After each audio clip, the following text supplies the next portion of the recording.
Let's then look into football, and we'll start then, of course, with the CAF Champions League final. Matlati mentioned Pyramids as a star of the week, but then we also have to look into that encounter, Mamelodi Sundowns.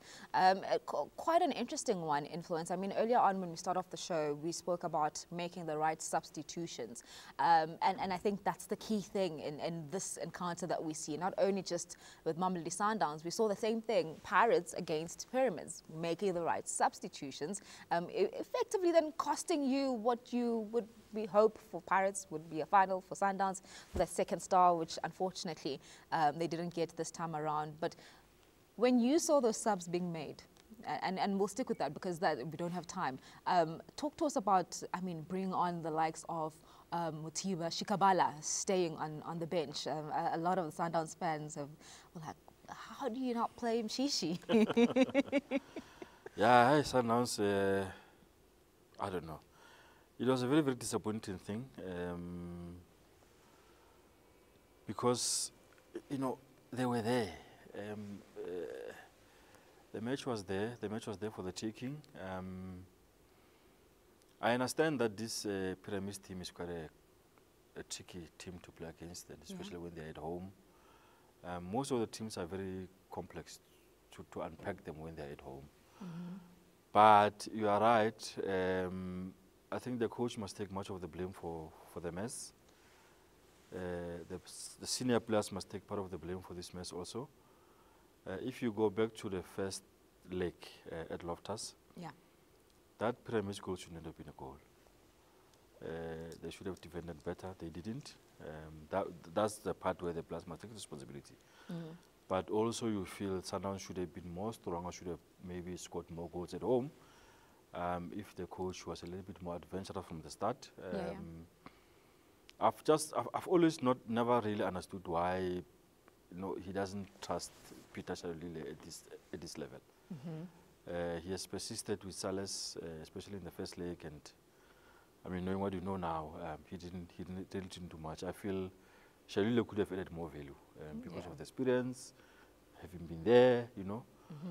So that's the one part, and going away. Shishi as well. Yeah, I mean, in the second half at Loftus, the crowd is there.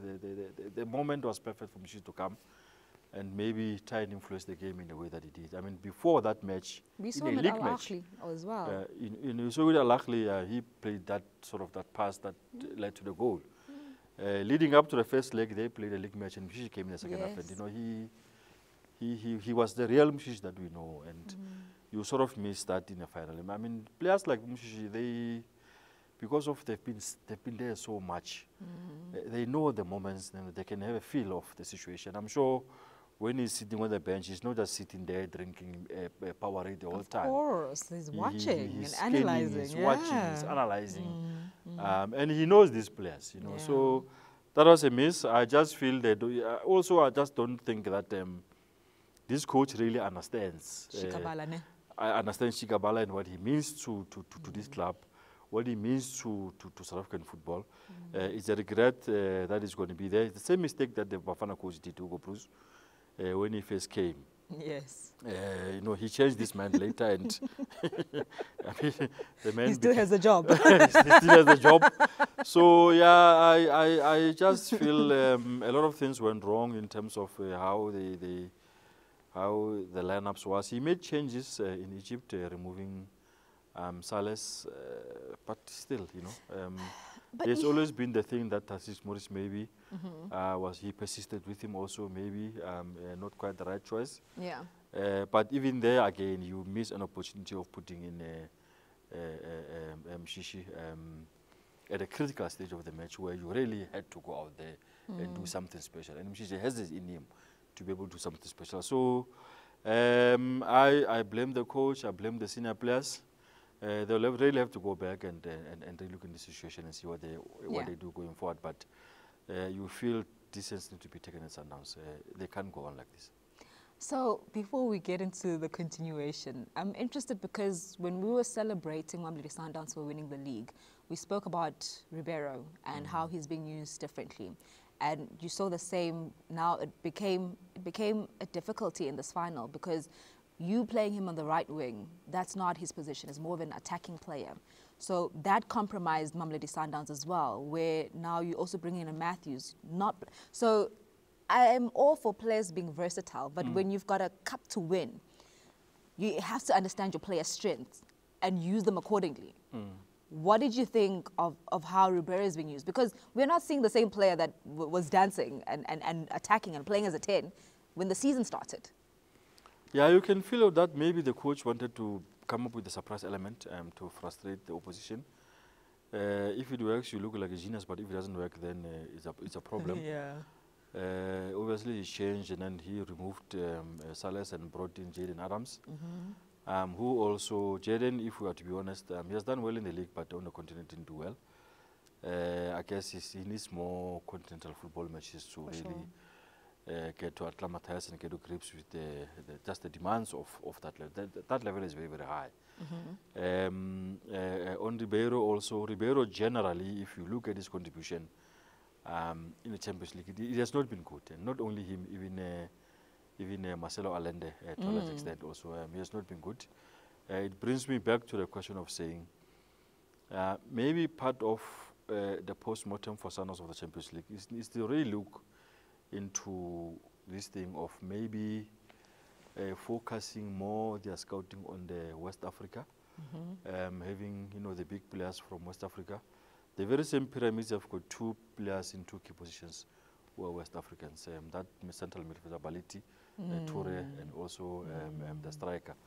And you check over the years, if you check Wydad and you check Al Ahly, Zamalek, they always have a good presence of West African players because they just know how to play on the continent, and obviously have got to go for the best of the best. So maybe Sundowns need to look into that. I just feel these South Americans, even with their talents and stuff, they don't impose themselves properly in the Champions League. And we are always told that they sign these players with big money because of the Champions League. And it becomes a problem where these are the guys who can just come in and win the league. And then when it matters the most in Champions League, they're not giving you much. Yeah. It's one thing they need to really look into. I'm also a little bit concerned with the Sundowns squad. It's getting older now. Most of the senior guys, especially the Bafana players, most of them are over 30 now. They need to refresh very, very carefully to find the right balance, because you can't just check them out. You must phase them out nicely. Surely Shishi is not going to be much part of the future. You need to replace Shishi. How do you do that? I don't know how they're going to do that. So most of the guys... I'm not ready for that day, by the way. Yeah, I guess we are not ready for that discussion, but it's something which is going to happen sooner rather than later. So it's a big problem. Also, I don't see there's a concrete plan of like exceptionally young, talented footballers who are ready to take over. I would have loved to see Mabena. There was unlucky with that injury that he suffered early in the season. I would have loved to see Letaku. You saw what he did at AFCON for the kids. There is something there. He just needs to be trusted a bit more.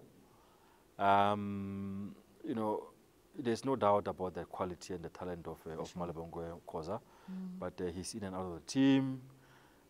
So also there is a bit of a tricky one, So Sundowns, they're sitting in a position where really they need to sit and really plan and take tough decisions, because I think they've reached a crossroads kind of a situation where you have got a coach and a technical director who the fans are extremely unhappy with, and if the fans are not going to be supporting the coach, you are going to have a serious problem. So there's a lot that they need to do during this off-season, preparing for next season. So you know all too well about Shoe Shine and Piano. It's a story that you love telling very much. So when you look into Sundowns this season, we went from how train football, what the football fans were calling, and to where they are now. Talk to us about that identity, really, because a lot of the cry currently is that it's not the Sundowns that they know. It's one thing to lose, but at least lost having known that we played our best, and this is the Mamelodi Sundowns way of playing. You've said it throughout the entire season, even the league, that they're not quite there yet, and it's interesting that now going into the World Cup. Then what are the expectations to the Club World Cup? Yeah, I mean, Sundowns fans still talks about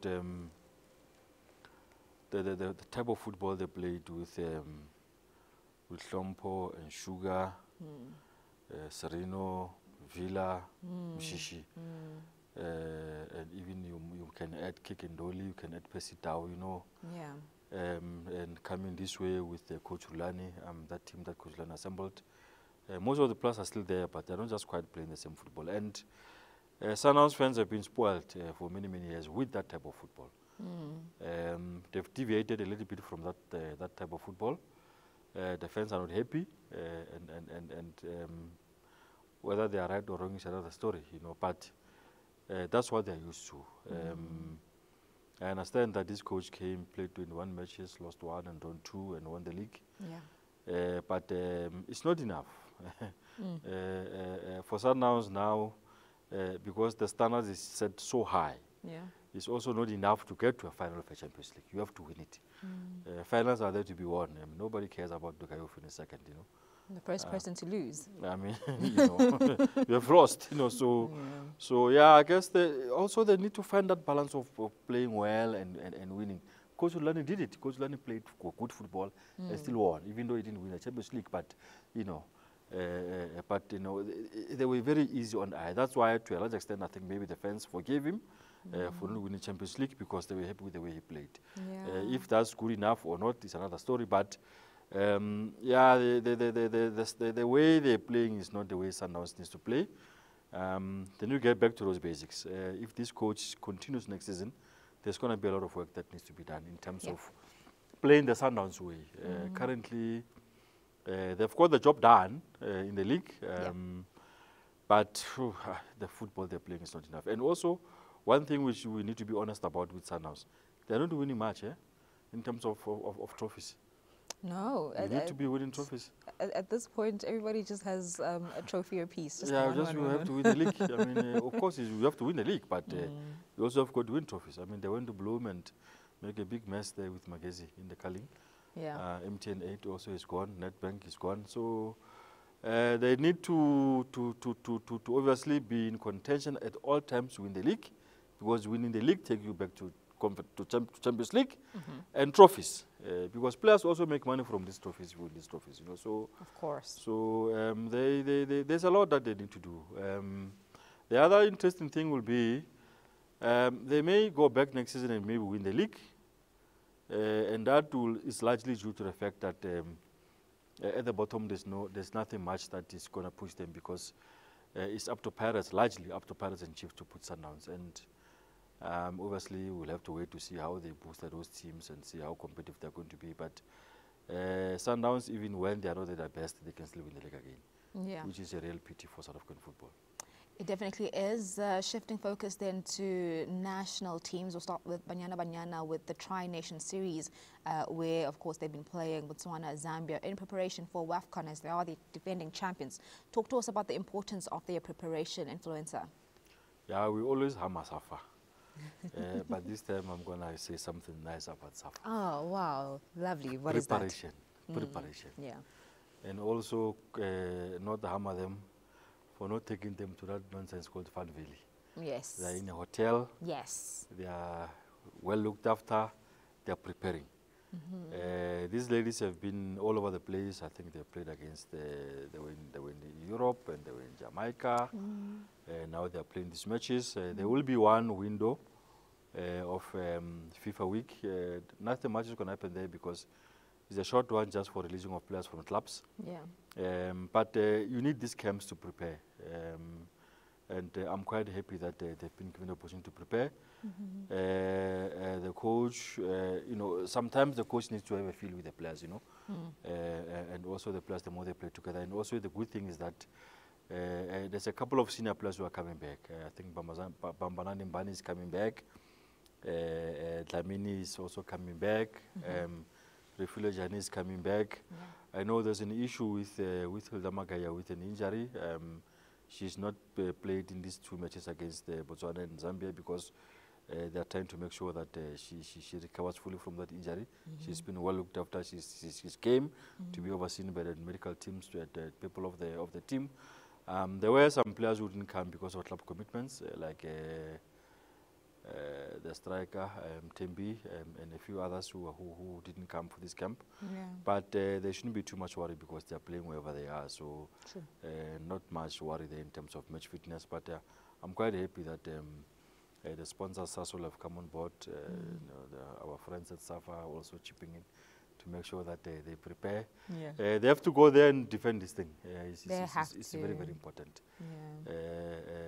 You know, when Banyana do well, there's always that excitement in the country. I'm looking forward to the next song that's going to come out of the, of course, of the dressing room. Like that's what I'm looking forward to as well. As much as, yes, we've got no doubt that they will defend, and well, that's what we're hoping for in terms of a field of play. But they also do it with swag, and they do it with so much vibe. So it's a good team, it's a good environment. Well balanced, yeah. It's a good dressing room. We have been lucky to be around the ladies at training and stuff, and you can see that they're a very organized. It's a very organized setup. I think Coach Destry and the people behind the scenes, they've really created a good environment for the guys to be comfortable. There will always be one or two staff coming out about you know, this player is in, this player is out, and whatever. But the coach, at the end of the day, she has to decide which players feels are the best one for a particular job, and that will be there. And I'm happy that Refugee is back. Yeah, same. She's the kingpin of this team. No, she definitely is. Unfortunately, we run out of time. Is it? Yes. So now you come back and then you are killing the time. What is happening with you? I'm killing the time, my guy. Who's doing most of the talking here? But let's quickly then talk about the guys. We'll start with the COSAFA team.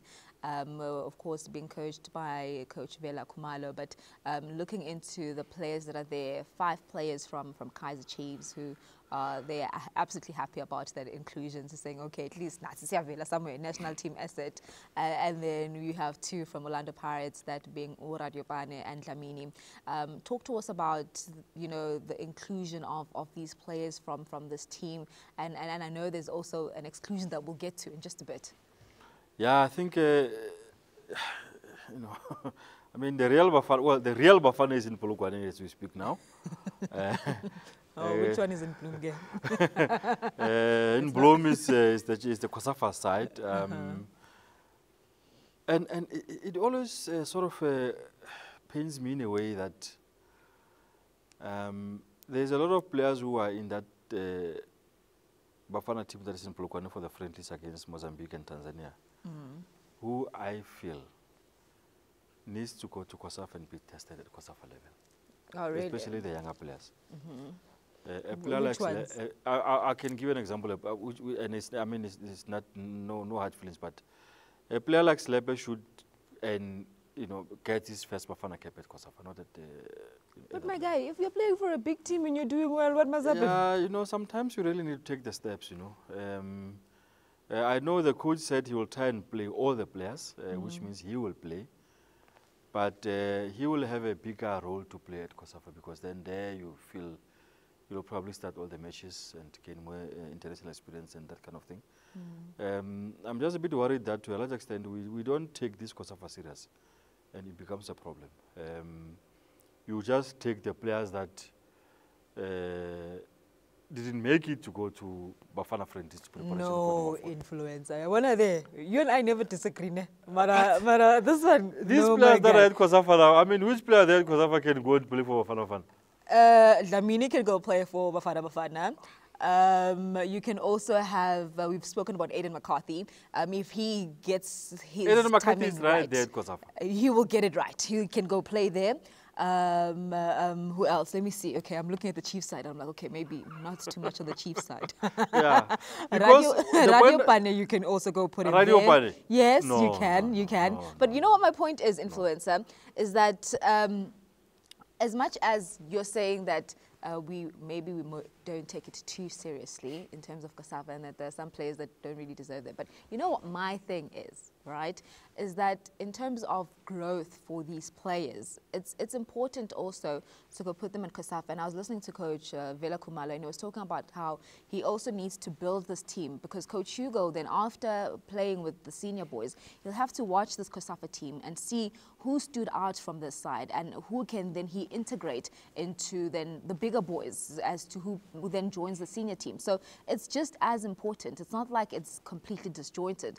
They will be communicating, and Coach Hugo will be watching what the team that, of course, was set up by Vela. And he also mentions the fact that, yes, we chose most of these players because, yes, they didn't get selected from Coach Hugo's team, but that's why we're continuing to bring them here, because we want to keep an eye on them and we want to see what they can do. So, my guy, it's a win-win here. No, I agree with you that what I'm saying is that the players that are at COSAFA, there are some players that are with Bafana. They must go to COSAFA. You want to relegate them? Yes. They must go to COSAFA because at COSAFA they have a chance of playing 2, 3, 4 matches. You only mentioned Silepe, so Silepe is there's a lot of them. there's quite a number of them. And also those players, when they are finished with COSAFA, they must go to Chan. Because these ones are going to be playing, Chan, yes. you know, so I mean, Silepe, and I'm sorry to pick on him, but because he's the most least experienced player there. And I mean, I like the guy. I think he's a very, very good footballer. I'm just giving an example. I'm not picking on him. On him, yeah. You know, people must not get this thing wrong. If he plays 30 minutes there, yeah,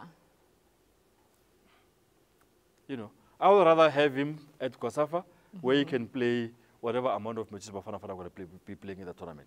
And also, it's a gradual integration into international football. Like, for example, Aiden Makasi, he will benefit from being at COSAFA because he's going to play there. He will. You know, yeah. Even the other younger players that are within Polokwane now.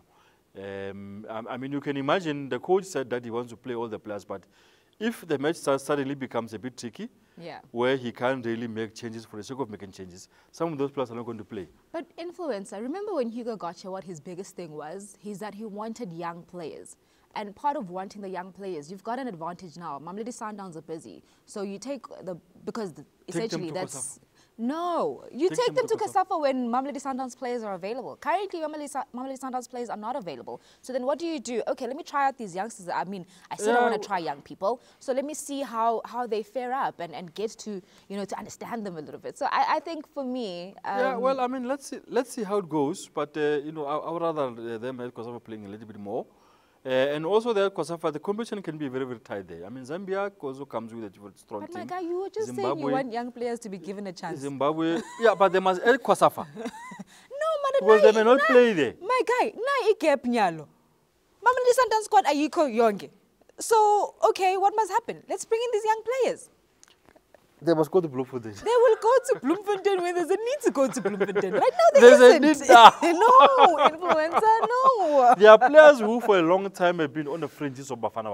Oh my goodness. There are certain players. I mean, there are some players that must we agree to disagree on this? Yeah, I think we can do that. There are some players who have been on the fringes of Bafana. I mean, for example, he has not picked this one from Makala from Skukune. Oh, from both these two sides. There are certain players that have been on the fringes of Bafana collapse. Are the ones that must go there.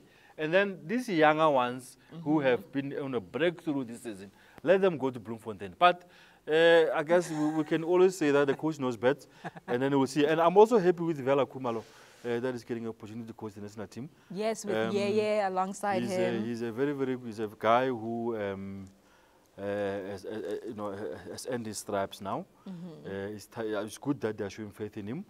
He has done a very good job at Kaizer Chiefs. I think he won DDC this season. He has been a guy who has always been around youth football for many, many, many years. And I'm sure, I wish him well. I'll be rooting for him. I like guys who, and there's not too much noise around the guy. He's very, very quiet and gets about his business very well. There are these other ones who just talk here and they don't do nothing. That they are showing confidence in Yeye. He's taking his coaching very, very seriously. True. Also another guy who's very, very quiet, very solid. This will be a very good experience for them. So Kaizer Chiefs people are quiet, eh? Well, you know, some. Others, You know, so yeah, it's very, very good. I think also the communication, you know, sharing reports with Coach Hugo, it can only help him. And also, I think so too. In a bigger picture, also help Chiefs, because Chiefs need all the help they can get, especially from the development guys there. And that's how we'll wrap it up. Let Is us that know. That's it. That is how we wrap it up. Let us know as well your thoughts on, of course, the team in Polokwane, the team in Bloemfontein. What's your sentiments on that one? But we'll see you at the next one. We've got a special guest that I'm absolutely looking forward to next week. And of course, it should be a good show as well. Lots of laughter is what it promises. But today, I think we did well. We covered so many sporting codes, which was brilliant. And I'm hoping after our guest that dropped us in the last minute, but it was for a valid reason. The guy was not well, so we'll try and get him here next week. I don't know. We already have a guest lined up for next week, but maybe the other week. But anyway, we'll see. I'm sure we can have two guys. We will see you soon. Cheers. Goodbye. Cheers.